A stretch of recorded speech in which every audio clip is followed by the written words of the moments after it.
This is Ready, Set, Reiki, a podcast about Reiki and all energy work, from the curious beginner to the seasoned master teacher, welcoming all systems, all lineages, all levels.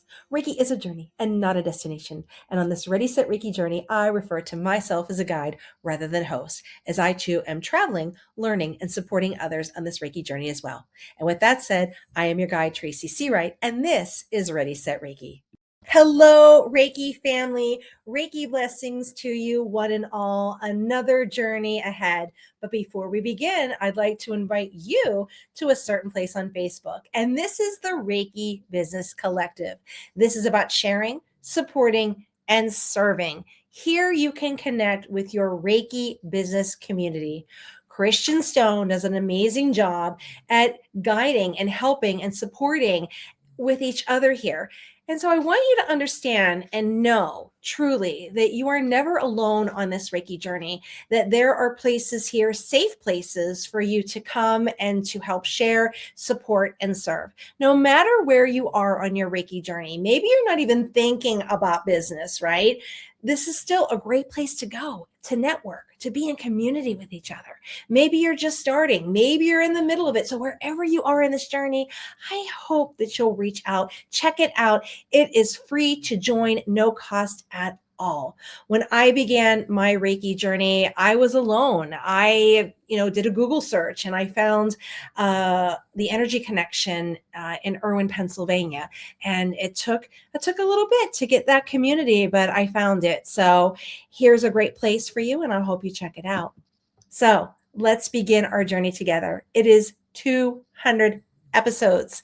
Today is March 28th. And it is a special day. It marks the 3-year anniversary of Ready, Set, Reiki. Also, my grandmother's birthday. My grandmother was born March 28th, 1919. And even though she's no longer here, even though she watches out for me, I was her early birthday present, March 24th.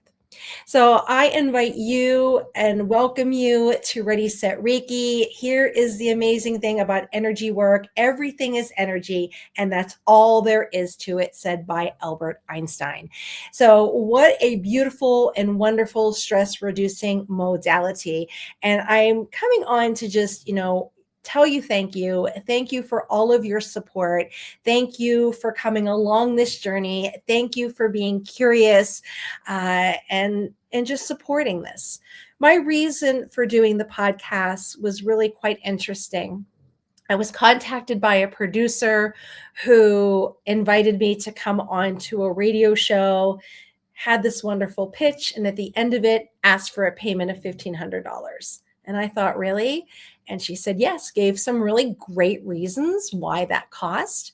And I chose not to do that. I thought, you know what? I don't think so.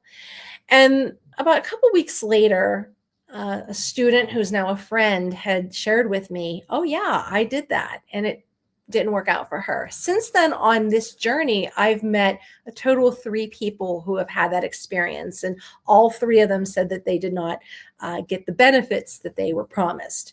So I created Ready, Set, Reiki as a way for those of us in this world to come on, to be on a podcast. I don't charge anything to be on the podcast. It's an opportunity for you to share your story. Maybe you have a potential client that's not really sure if Reiki's for them.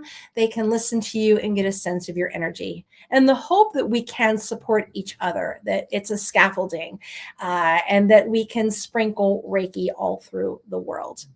So with it being the 200th episode here, some things that I have learned in this journey. Well, you may know, or maybe you don't, that there are many, many different systems of Reiki out there. And it just seems like every time I go online, I'm finding a new system. It can be a beautiful thing, but then for some people, they're very rooted in that tradition and are afraid that the traditional Uzui Rahiho is going to be really watered down. The idea here is that it's about love and it's about service. And those individuals that I've had come on and they've had that calling to, bring forth a new system. Their goal really is love and service. And if you have a specialty Reiki that gets somebody motivated or inspired or out of that kind of hole, maybe that's a beneficial thing. In 2003, I was introduced to Reiki by my dear friend Sandy, who was my college roommate. I wasn't ready then. I had the opportunity to watch her on the table and watch that practitioner. At the time, that practitioner is what I would call an intuitive practitioner. He moved his hands wherever the Reiki energy guided him. It really wasn't until 2020 where my sister had passed. I have a half sister. We shared the same father, and her loss was the Jenga piece out of our family. I already had the foundation of yoga, but I needed something a little bit more. And my friend reminded me, why don't you give Reiki another try? When I went to search for it, I did that Google search and I found who would be my teacher, Linda, at the Energy Connection. I only at that time thought there was one type of Reiki. I had no idea that there was a Zui Rahiho and Holy Fire and all these kind of other beautiful systems that are out there in the world. All I knew is I wanted to help my dad feel better. He was brokenhearted. I wanted to help my children, and I wanted to help myself get out of this hole of grief. My sister always did the right thing. She always helped everyone. She was the good daughter. She was the devout Catholic. So when this happened, it was this realization that, oh my goodness, what am I going to do with my life? There were so many things in her home that she never got to finish, many unfinished projects, because she was so busy helping others that I thought, what can I do? All these things that I had put on the back burner. All these things that I put on the back burner required something that's known as confidence. And I had lost that when she passed. We were going through a global pandemic at the time, and there were opportunities to go online to learn. And I took that opportunity to redo a yoga teacher training that I had done many years ago. And I wanted to do one with a yoga school that was Yoga Alliance accredited. I did this 6-week training. And as I was going into the different breakout rooms on Zoom to teach, I had lost my confidence. I was stumbling over my words. I was forgetting the asanas. I broke down in a particular break room crying because I thought, I'm never going to get better. I'll never be able to speak. I'll never be able to teach again. Reiki was instrumental. Even though you have hand placements for self Reiki, I chose to place one hand on my heart and the other right above my navel center in the solar plexus. Here, I would ask the Reiki to help. I did my just for today, I will not worry. And I asked for the help. There were moments in my evening that I was just crying because I thought, I'm not going to be able to do this. I'm not going to be smart enough. I'm not going to be confident enough. And it took some time. When I took that first Reiki training, I never imagined where Reiki would take me. Here, as I went to level 1 and continued to work on myself, deep rooted healing in myself. Every time I continued my education within Reiki, I began to see a clearing of things in myself, a sense of calmness. I grew up in a home that was very Bible-based. My grandfather was a Christian. My mother was a Christian. My mother's, very Bible-based, read the Bible many times. Yoga was not accepted. Sound bowls were not accepted, and certainly the Reiki. But it was this understanding as I learned from it that I could make it my own, that it wasn't something bad or something that had a dogma attached to it. And I made it my own, and I mixed it with prayer, God, Reiki, this energy to help heal me. As I moved forward to navigate through my grief and began training, I went through the levels. A Zui Rahiho was the first level I went through. I did my level 1, the level 2, and the level 3 that made you a master practitioner. I went at the appropriate pace and then had an opportunity to apprentice for a certain time to become that master teacher. I also went on to Uzui Holy Fire Reiki. There was something about the Uzui Rahiho that just didn't do it for me. Maybe it's because I was in Aries and I needed a little fire to help guide me. But Uzui Holy Fire was it for me. That really helped me deeply heal. I like that opportunity that I could make it spiritual, that I could bring God, Jesus, Mary into it if I chose to. Here, this helped with this culturally created self. When I was born, my parents were young. They were together for a short time, and let's just say I was a surprise. So things were a little challenging for my parents, but that's their story. But my story is I came into the world and my parents weren't getting along, but they kept on going. And then my mother got pregnant and she had a stillborn. And after that loss of that baby, my mother had probably postpartum depression, not sure. This was in the 70s. They didn't know any better. And remember, she was very young when she had me. Her and my father weren't getting along, and my father and her broke up, and my father went on to get married and have another family. As I was growing up, I was reminded that my father chose another family. There were things spoken over to me as a child, whether it was intentional or unintentional. Remember, my mom had gone through a very large trauma. And as I navigated through things, I was told the word no a lot, or you could not do that. It was almost like, well, you're going to grow up, you're going to be a great wife. Oh, when you grow up, you know what? Don't do that. You can be a nurse or a secretary. So I was spoken over to many, many times of many different things. I recall being told that you're not good at math. You're like me. And so I never tried. I never tried to take calculus or try to challenge myself because I had that spoken over to me. When I was probably about 11 or 12 years old, I wanted to get into acting. And I recall hearing my uncle say, "Who do you think you are, Brooke Shields?" And that really hit me. And I eventually stopped with the acting. So words really molded who I slowly became. And as I became that adult who was struggling with the loss and watching my father brokenhearted, some of that trauma was coming up. And he was choosing to give up because he lost Angel, and he wasn't trying to stay in this earth for me and his grandchildren. And I had to make peace with this. My father eventually got very sick.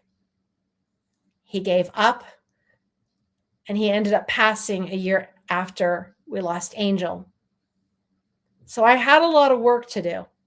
I had a lot of forgiveness of family members, forgiveness to myself to heal. And the Reiki for me was instrumental. I began to go on a quest of learning different types of systems of Reiki. I was this curious beginner in a way to find that just right for me. System after system, I felt more empowered. I felt, how can I be of service? And slowly it became into a business. I had an opportunity in 2022. My husband was already in El Paso for work, to completely break apart my life and start over. So here in a Jeep with 6 Cavalier King Charles, my husband and I, he drove us across to El Paso, Texas, where I decided to not go back into the classroom. Just a few years before, when he had the opportunity and he left, I stepped down from a teaching job and became a special education aide. So I decided when I came to El Paso, let's give yoga and Reiki full-time a try. Here's where the confidence finally kicked in. It took some time. Remember, she passed in 2020, and this was 2022. The prayers that please help me with this, help empower me, help heal me so I can be of service to others. And it was a consistent. This is the key to this. As a school teacher, I would sing, we're going on a bear hunt, a bear hunt, a bear hunt. Can't go over it, can't go around it. The only way you can do it is to get through it. And that's what I had to do. Day after day, prayer after prayer, finally getting to the point, I think I can do this. I went on Insight Timer. My topic was clear the fear, and I was so frightened. And I did 30 minutes. And I did that. And I thought, I don't know if I can do it again. And then I heard an interview by Bob Geldof talking about a concert. And it was a few years after John Lennon had passed. And it was an opportunity for Paul McCartney to come on. And Bob Geldof spoke about how Paul McCartney was so afraid to come back on because he had not played live since John Lennon passed. And then that made me realize Paul McCartney, a Beatle, how many years of experience, and he felt that fear. Then I heard an episode of Howard Stern talking to Madonna, and Madonna talked about how she was physically sick and afraid and scared doing a national anthem. And I thought, wow, these two individuals who, when you watch them, look like it's effortless. And I think something shifted and changed in me, that I can do this. And the confidence began to bloom. Confidence, as Joe Rogan said, is just consistency with positive feedback.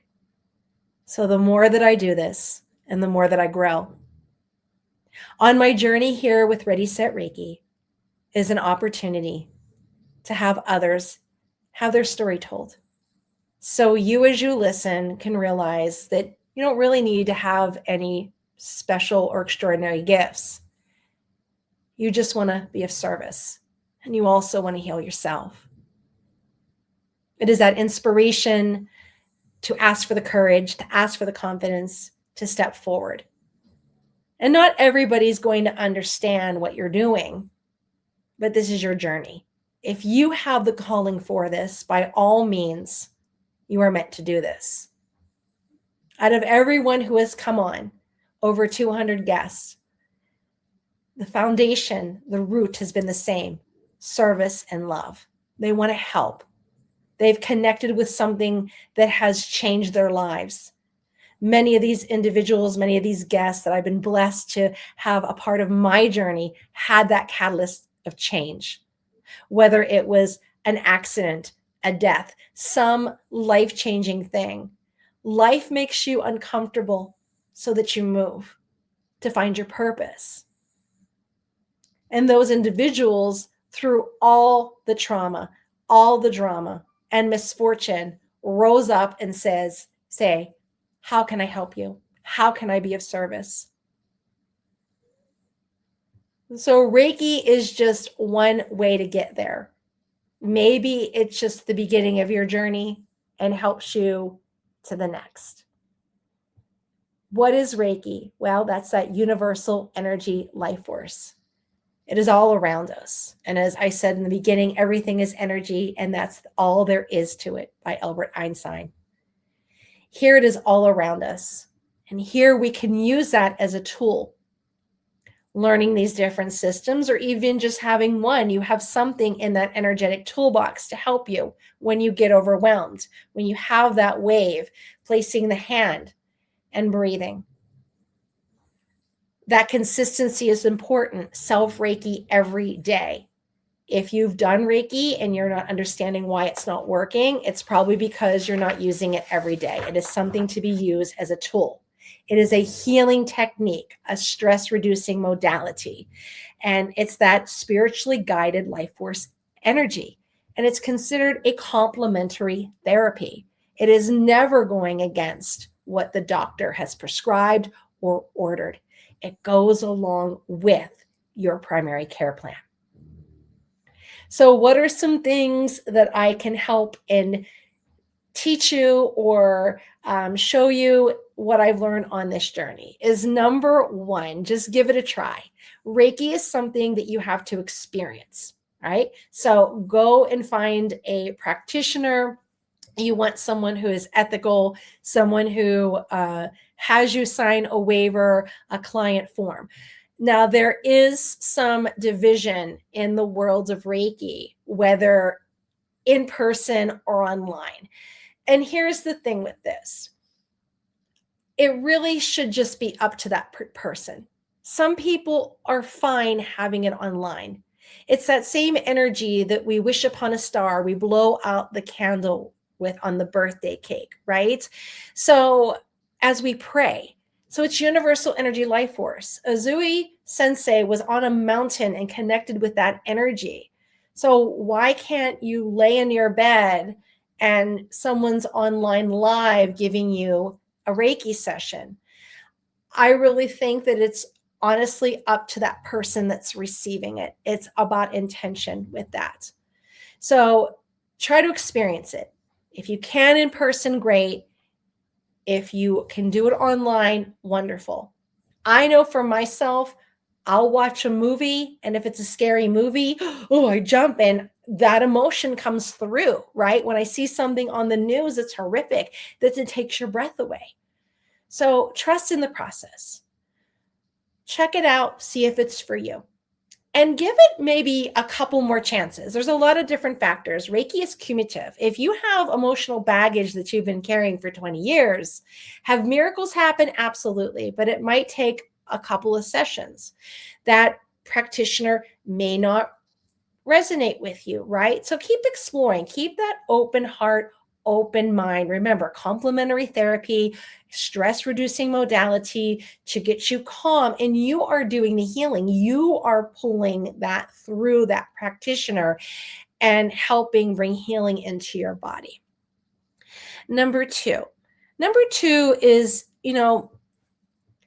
see what you're comfortable with. Are you someone who's just curious? Reiki getting a training in level 1 is about you. So if it's something that you're always going to Reiki practitioners, which is great, maybe it might be time to learn about Reiki. And really what I mean by that is getting either a live teacher in person or online, communicating, not one of those on demands, not your first time around here. Get a teacher that can help guide you through the process. This is coming from teacher to teacher, there's that oral history, there's techniques and things like that. So it's important to have a live teacher. And again, I mentioned there's some division, like, oh, these attunements and placements can't be done online. In person, see where you are.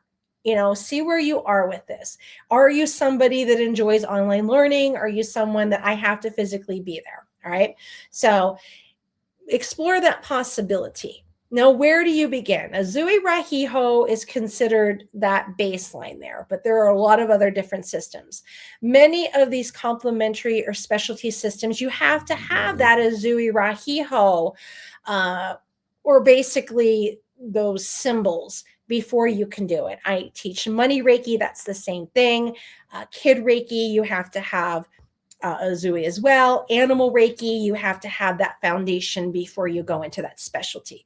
But there's lots of other systems out there that you don't need that. So investigate, look at it, see. There's so many systems out here. There's fairy, there's Celtic, there's crystal, animal, you name it. I'm sure I saw dolphin. I've had some people that had their own system like Lotus and Kai. So many wonderful and amazing things that bring value. And, maybe that just right for you with that. What else can we be looking for? Well, I said about that ethical practitioner, the waiver. If you've been taking many, many sessions, maybe consider, getting educated and learning, and just try to be open about it. Reiki respects free will, and that's number 3. If it's something that doesn't resonate with you, it's not forced, it's not demanded, it's not commanded upon you. Reiki will just float on by. And it's kind of like, hey, can I give you a hug? No, thank you. Well, that's what Reiki is going to be. It's not forced on anything. And so that's kind of the understanding that I hope that you gain from this, is that it isn't forced. I ask every single guest, what are some of the misconceptions? Number 4 here is those misconceptions. What is it? Well, Reiki does no harm. It's not this touchless or massage that you can do with clothes on. There's many things about it that are wonderful. Again, stress reducing technique. It is a Japanese technique for stress reducing. There are so many different ways to do this now. We have people that are intuitive, and there are people that do the systematic. So systematic is they're following along the hand placement of Madame Takata. So going back to number 1, where we're looking for that ethical practitioner, ask them, are you intuitive or are you systematic? Intuitive's that one who kind of moves the hands around. That was Azui Sensei. You had a different session every time you went.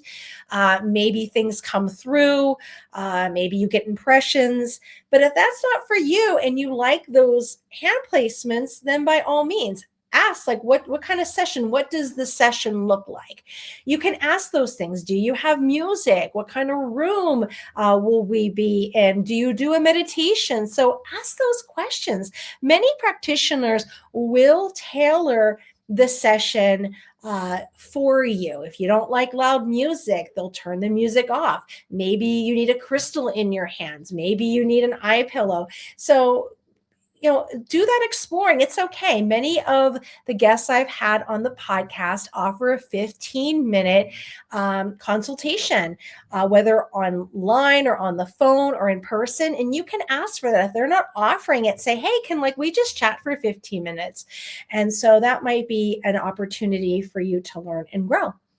Lots of information online to read, and there is a time now that it's all over social media, so there's not that much of a stigma with it as much anymore. Some circles there are, but you will see online that there is that division of, can it be done in person? Can it be done online? And my personal opinion is it really just depends on that individual. If you are someone who is not well and you can't afford to travel, and you have an amazing teacher that you found in California and you live in New Jersey and you connect with that teacher and that teacher's amazing, why not have it online and have that connection, right? That beautiful connection together. So I think it's your individual journey with this. So I hope this goes over a little bit of the things that I have learned in this journey. I certainly have learned and grown here. It's been an amazing opportunity. I've really expanded my community. And many people, why do you do the podcast if you don't get any kind of financial gain from it? But it's just the people. I have met some amazing people that I will consider lifelong friends on this journey. And we've connected and we've pod swapped, and I've gotten books and things and learned so much on it that I am so forever grateful. And I am so grateful to each and every one of you that listens, and then you go back and you support the other practitioners on here and spread Reiki all over the world. And it was my hope by creating this podcast that I provide a platform for practitioners wherever they are, whether they're curious beginner or they're the seasoned master teacher, to talk about their story, to share their offerings at no cost, and they're able to be a part of this community, and we can spread Reiki all over the world. So thank you again. It is the 200th episode, and let's continue on the journey for 200 more. I am so happy that you are here and a part of my journey. And thank you so much. And I'm Tracy Searight, and this has been Ready, Set, Reiki.